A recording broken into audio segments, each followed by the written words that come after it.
What I'm Hillary doing?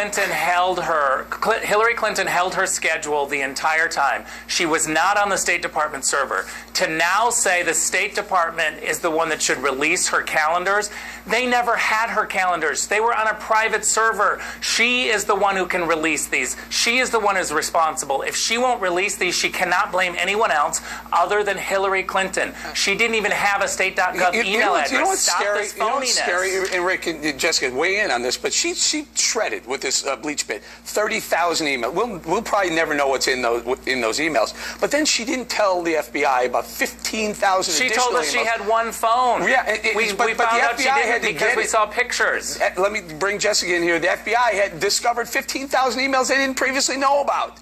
Is there any transparency to this woman at all? With her testimony to the FBI, but clearly pointed out that Hillary Clinton had told differing stories. Final call. The Clinton Foundation partnered with the EpiPen maker. They said that they shared the same values and that they made him a healthcare partner. Ethics that are the same. It's atrocious. Guys, here we go. Ran out of time. Jessica, Rick, thank you very much. When we come right back, how is Donald Trump? The evidence that Donald Trump is improving. Well, let's look first at the national numbers. A new Quinnipiac University poll. Look right now among white college graduates.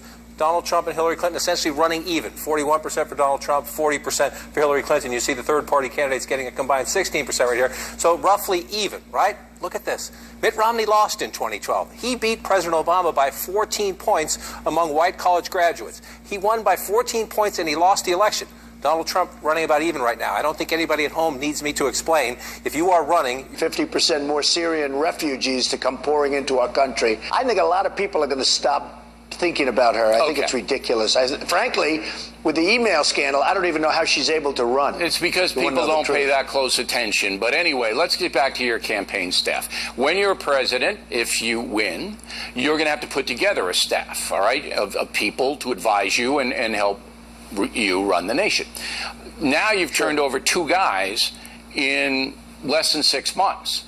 Now, would it be fair to say your judgment about those two men wasn't good? Would that be unfair? Well, in the meantime, in my company, I have people for many, many years, and I've done that. I just wanted to make this change. I felt very comfortable with the people that I have. I've liked them for a long time, and I wanted to make this change for a while, and I made it.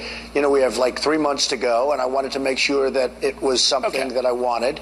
And I like these people. I've always felt comfortable, and I decided to do it. Now, the debate is going to be everything. You know that, right? The polls now, whether the LA Times has you ahead by 10 or 2 or you're behind 85 or what, it doesn't matter. The first debate is going to be the Super Bowl of debates, all right? So you and Hillary Clinton, all right? And everybody's going to be watching. Even the pinheads who don't watch will hear about it, and they'll see it on the Internet after the fact. Right. All right. You understand that this is make or break, right? The debate. It's make or break. Well, I think it's going to be very important. I don't know if it's make or break, but I've done well in the debates. I had 17 people in the debates, and, you know, I'm the one that survived, and I've enjoyed the debating process. I never debated before professionally or as a politician because I was never a politician before. But we had 11 debates that I participated in, and according to everybody, I did very well. All right. Now, are you going to call her Crooked Hillary during the debate? I mean, are you going to do that, or are you going to keep it at a issue-based? Well, I'm not going to say what I'm going to be doing, but I'll be doing what I'll be doing, and she's going to do what she's going to do, and we'll see what happens. But you must be preparing, right? I'm sure you got people in your organization that are preparing. You're preparing now. You're going to have stacks of research, and there's got to be ways in which to go. I'm just trying to get the tone and what you're, and of course that could change in 30 days. But the tone right now is: are you going to be the guy you were in the Republican? You know, boom, take no prisoners, or are you going to be a little bit more measured? Well, I don't want to really say that. I'm not sure exactly which way I'm going to go, but I may be the way I was, and I may be a much different person. I can't tell you. All right. I don't think I'd tell you. You know what? If I knew, I don't think I'd tell you, frankly. But it'll be an interesting period. It will. Of an hour and a half. I can't scheduled wait. For, and I can't wait. A pretty big audience, almost as big as the O'Reilly factor. Well, right? you should have me moderate the debate. I mean, and then it's gloves off. I'll bet you'd be fair too. I would. As a fair moderator. I'll be absolutely fair to both of you, as I have been in this campaign so far.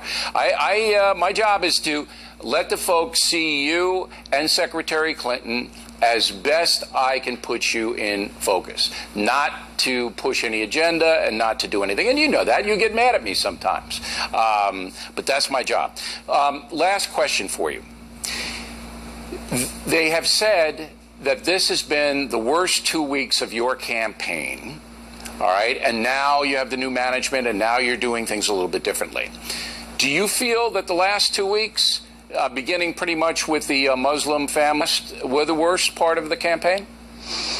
I don't think so. I mean, they'd ask me a question, I give them an answer. Like, for instance, when I said that President Obama was the founder of ISIS and he's going to get the MVP award next week, and then they say, well, Mr. Trump knows he wasn't the founder of ISIS. You know, they take it and they dice it up and chop it up. Sure. And it's very unfair. No, I don't think so. I think I've done very well. I think, frankly, the media, and you know this because you cover it all the time, in the history of politics, there's never been a more hostile media than to Donald Trump. So they'll take a perfectly good statement that I make, dice it up, chop it up, and then cover it for 3 days solid on some of the other networks. You may be right about that. Not too much. You may be right about that. I think we did very well, and I think the last week, and I think you've seen this, I think the last week has been the best week that I've ever had from the beginning, and that starts with the primaries.